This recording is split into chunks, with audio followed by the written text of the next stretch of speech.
Oi, gente, tudo bem com vocês? Hoje eu vim falar de segunda fermentação. Para quem está iniciando no kombucha, nós temos a fase, né, da fermentação do chá, propriamente dita, que é a primeira fermentação.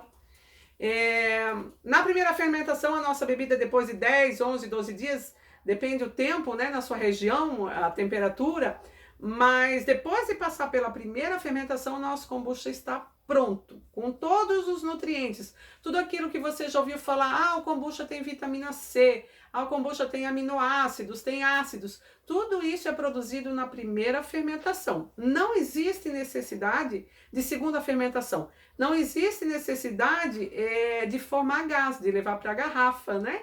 Nosso kombucha, depois da primeira fermentação, ele está pronto. 99% dos estudos científicos que falam dos benefícios da bebida, ele é feito na primeira fermentação.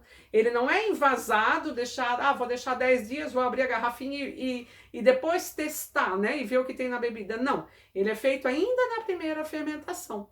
Existem estudos ainda que avaliam a bebida com 5 dias, com 6, com 7, e eles vão avaliando dia a dia e vão nos dizendo, né, quando que começa a aparecer um nutriente, quando que começa a aparecer a vitamina C, o ácido glucurônico. Então eles vão nos dando uma noção de acordo com aquela temperatura ou com aquela receita que foi usada.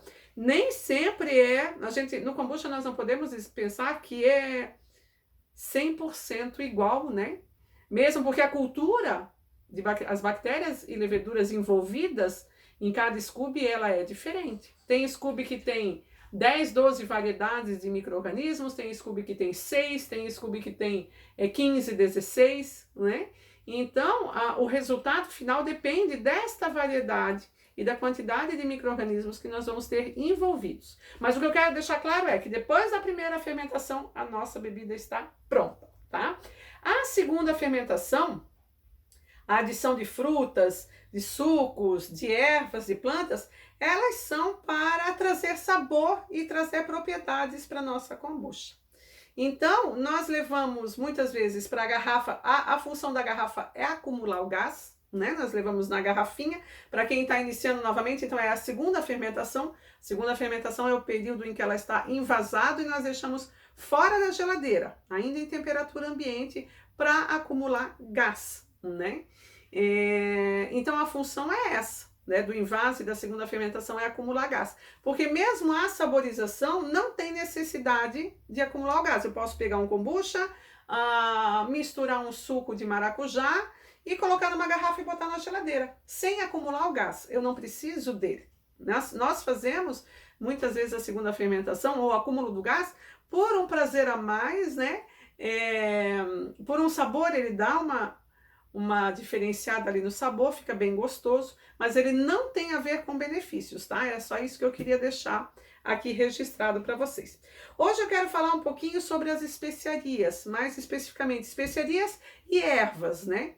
Então, as especiarias nós estudamos tanto no colégio, né? Quando vinha aí o mercado das especiarias que vinham das Índias. As especiarias, por muitos anos, elas foram utilizadas para conservação de alimentos, né?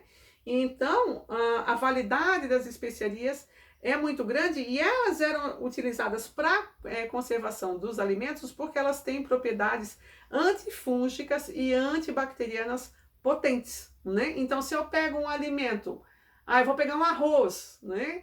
E eu quero conservar, eu colocar alguma especiaria ali num arroz cru e eu quiser conservar algum alimento, ou mesmo uma carne, como era utilizada, não existia refrigeração, né, gente?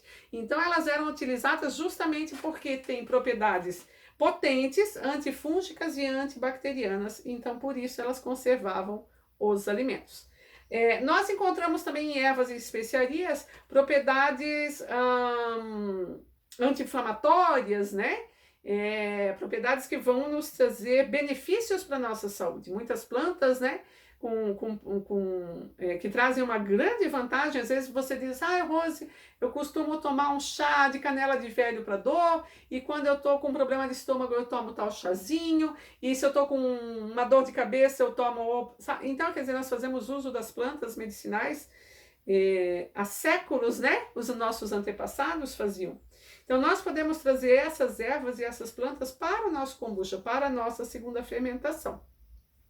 O que eu quero trazer aqui é que muitas vezes eu vejo pessoas utilizando então de cravo, de canela, de cardamomo, né? Eu tenho aqui cúrcuma, anis estrelado, fazendo uso dessas plantas, e às vezes ela não entende porque Rose, mas eu usei hortelã e o meu kombucha ficou sem gás. Nós, quando entramos então com plantas, com especiarias, com propriedades antifúngicas e antibacterianas, nós vamos precisar deixar o nosso kombucha um pouco mais em segunda fermentação, porque nós estamos fazendo uso aqui de substâncias que vão atrasar o trabalho das bactérias e das leveduras na nossa bebida, porque elas são fungos e são bactérias, as leveduras são fungos. A partir do momento que eu uso algo específico antifúngico e antibacteriano, nós estamos aí dificultando o trabalho deles, né? Então nós precisamos de mais tempo na segunda fermentação para que se produza um certo gás. E existem algumas que nós nem vamos conseguir, porque a propriedade às vezes é tão forte, tão específica com as leveduras que estão no kombucha, que nós não vamos conseguir acumular gás. Não quer dizer que eu não possa fazer uso, né? Eu posso fazer uso e trazer então os benefícios de uma determinada planta para a minha cultura, para a minha segunda fermentação, para o meu kombucha. Mas, às vezes, eu não vou ter o gás que eu tenho, por exemplo, se eu comparar com suco de uva, né? Eu trouxe aqui um abacaxi, quero falar um pouquinho, dar uma ideia, né? Umas dicas assim nesse sentido. O abacaxi, se usado in natura, é uma fruta que estimula muito a produção de gás. E que também não é interessante, né? Você tem um kombucha que você abre e às vezes sai tanta espuma que a gente não aproveita a bebida. Então, quando nós fazemos uso de uma fruta, por exemplo, que vai estimular muito o gás, é legal vir com uma planta que dá uma segurada. O abacaxi nós podemos inclusive utilizar as cascas dele. Esse abacaxi é plantado aqui em casa, tá? Então mais tarde, quem sabe a gente vai experimentar, ele tá muito cheiroso. Principalmente porque foi plantado aqui em casa, eu posso fazer uso, né? Ele é orgânico, não tem nenhum agrotóxico. Então aqui eu posso lavar bem com uma escovinha o meu abacaxi. Antes de tirar a coroa, tudo eu lavo bem ele. Depois eu descasco e eu posso usar as cascas e deixar em média umas 12 horas em pré-saborização, né? A gente chama pré-saborização, até foi um nome, uns 3 anos atrás, eu queria dar um nome para essa técnica, né? E na época eu pensei, eu vou chamar de pré-saborização, que é a parte em que nós estamos apenas saborizando ainda as frutas ou cascas ou aquilo, quer dizer, não estamos levando para a garrafa, fazemos isso em um vidro, né? Então, na época, para facilitar, eu usei esse termo de pré-saborização e nós podemos fazer com a casca do abacaxi em torno de 12 horas, 16 horas, deixar no vidro com o kombucha. Mas como ele fermenta e estimula muito a produção de gás, aí a gente pode entrar com um raminho de hortelã, né? Ou com hortelã, combina, né? Super bem, casa muito bem com abacaxi, mas nós podemos entrar com manjericão, com alecrim, ou seja, com alguma erva ou com alguma especiaria para dar uma segurada na produção de gás, no caso do abacaxi, tá? No caso do maracujá também, né, que simula que dá muito gás. Então, o interessante é ter um pouco de conhecimento com aquilo, né? Dá para fazer uma pesquisa rápida no Google, né? A quantidade de açúcar, às vezes, que tem numa fruta, da frutose, né, que tá ali, é muito grande, então isso vai dar muito gás na segunda fermentação. Aí a gente entra com uma planta que dá uma segurada e dá, então, um equilíbrio para o nosso kombucha, né? Então, a minha dica de hoje não é, digamos, para desestimular o uso da especiaria, mas para ter um pouco mais de informação e compreensão que aí nós precisamos usar um pouco mais de tempo na nossa segunda fermentação, tá?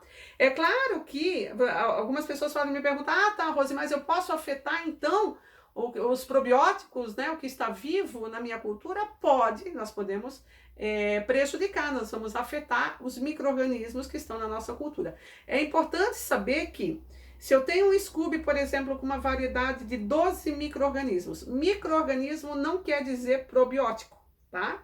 Micro-organismo, bactéria e levedura não quer dizer probiótico. Às vezes, numa variedade de 10 ou 12 micro-organismos numa cultura, nós podemos ter, às vezes, uma variedade probiótica ou 2 variedades probióticas. Algumas culturas talvez nem tenham, de tanto que já foi passado de mão em mão e coloca num chá, em outro chá, e a gente vai afetando aqui, dá mais uma prejudicada ali. Tem variedade, tem Scoobies que com certeza nem tem, né? Variedades probióticas. Mas se porventura eu tenho, né? Você tiver uma variedade probiótica, no seu kombucha, é importante saber que as plantas ou as ervas, as especiarias, elas podem sim estar prejudicando, né, uma ou outra variedade. Probiótico é só aquilo que vai chegar vivo lá no nosso intestino, né? E a maioria dos micro-organismos no kombucha ou em qualquer fermentado morrem ainda no nosso estômago, morrem ali no momento em que tem os ácidos, né, estomacais, a maioria morre ali. O que foi formado na bebida continua, né? Nós sempre podemos consumir, eu sempre indiquei, quem me acompanha sabe que eu sempre indico o consumo de 100 ml, né, em média, para quem quer fazer uso, né, a gente diz assim, Rose, eu estou focada nos benefícios da bebida. Então, se você está focada nos benefícios da bebida, consuma uns 100 ml dele puro na primeira fermentação. Deixe uma fermentação de pelo menos 10 dias. Se você deixar 4, 5 dias, você não vai ter quase nada, né, de benefícios. E se você quiser comprovar isso, nós temos ali no grupo, no Kombucha, no grupo do Face, Kombucha Ciência e Saúde. Para quem faz parte do grupo, existe não só no nosso grupo, em qualquer grupo existe uma parte dos arquivos do grupo. E ali nós temos diversos estudos científicos que mostram o que tem, quando se forma, né? O que é que se forma no 6º dia, no 7º dia de fermentação. Então qualquer pessoa pode ir ali e estudar, pesquisar e ler. Tem estudos, gente, nós temos estudos hoje em muitos países, né? Pesquisam o kombucha há anos. Eu estou ganhando um aqui de presente, olha só que lindo. Esse aqui eu acho que é da Flor Azul, da Clitoria ternatia, pela corzinha dele eu acho que ele é da Clitoria ternatia. Então, nós temos estudos na Alemanha, nos Estados Unidos, no Canadá, na Rússia. Eu vou pesquisando, esses dias eu vi um estudo da Bélgica. Então o kombucha está sendo muito estudado, muito pesquisado, e é importante para quem tem interesse que leia um pouquinho mais, que se aprofunde um pouquinho mais para ter conhecimento, né, do que acontece na nossa bebida, tá? Então a dica de hoje era essa, plantas e especiarias. Nós podemos trazer muitos benefícios de plantas. Eu tenho aqui em casa, ó, eu mostrei o abacaxi, esse aqui é a cúrcuma que nós plantamos aqui em casa. Eu tenho, para quem tem espaço e quiser plantar, esse aqui é o pó que nós fazemos aqui em casa. Isso é o meu marido que faz, tá? E eu tenho um vídeo, ó, antes da cúrcuma, nós secamos em floquinhos, depois passa por esse processo até se transformar em pó, tá? Então eu tenho vídeo, se você quiser saber, eu tenho um vídeo aqui no canal já mostrando como nós fazemos. Mas nós podemos trazer os benefícios de muitas plantas para o nosso kombucha, né? E então eu estimulo, né? Estimulo e incentivo que vocês façam isso, que tragam não só uma cor bonita, não só um kombucha saboroso, mas que a gente possa aproveitar os benefícios do alecrim, os benefícios do gengibre, os benefícios do manjericão, do hortelã, né? É uma infinidade que nós temos aí pelo nosso Brasil. Graças a Deus que aqui a gente planta em todo canto, né? Aquilo que planta cai, uma sementinha ali, brota e nasce. Vamos aproveitar isso para o nosso kombucha, tá bom? Vão lá me seguir no Instagram, @rosemaiakombucha. Quiser participar do grupo do Face, deixa um joinha nesse vídeo, um like, compartilha ele, que outro dia eu volto. Um beijo e saúde para nós. Tchau, tchau.